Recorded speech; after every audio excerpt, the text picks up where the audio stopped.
Well, we are in our third in a series of interviews with Knox County mayoral candidates. You see them on the screen. All have agreed to join us. They're all Republicans, and over the next few weeks we'll hear their priorities about the county and the budget. And joining us tonight is a veteran county commissioner, 6th District Commissioner, and also a 26-year veteran of the Knoxville Police Force. We appreciate you being here. Brad Anders, nice to have you. Thanks for having me.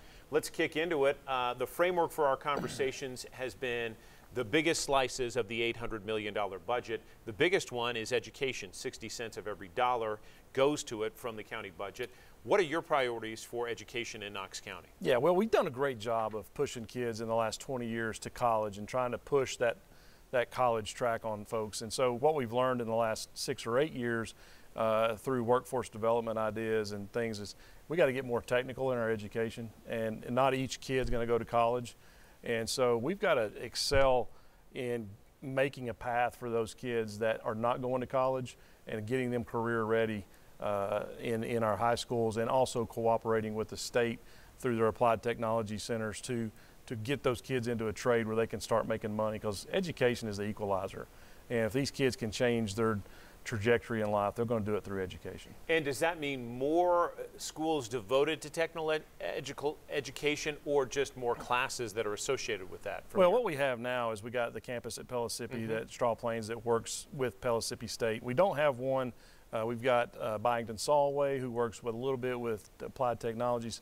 I would like to have a school that is both applied technologies for the state and for the county, a dual purpose building where we can transition what we're teaching into whatever the workforce needs are. So if we need a group of plumbers, or if we need a group of welders, we train those until we get that caught up, and then we change to another technical career. And so we can do better at giving kids an opportunity to succeed in life. Do we need to pay our teachers more in Knox County? I think we need to be more competitive. It's a very tough thing to do. We've got 58,000 kids and maybe around 8,000 teachers. So when you talk about raising teacher salaries, it's a significant investment. But we're already spending, when I came on commission to today, we're spending $100 million more in education in the county.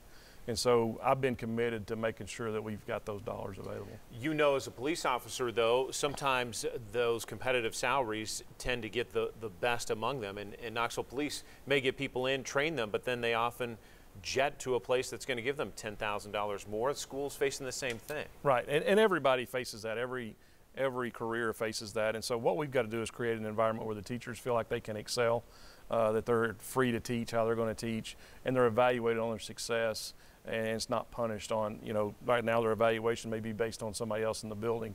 We got to find a fair evaluation for these teachers. And I think if we create an environment for them to be free to teach, and I think they'll stay here, because this is a great place to be. It's a great place to be.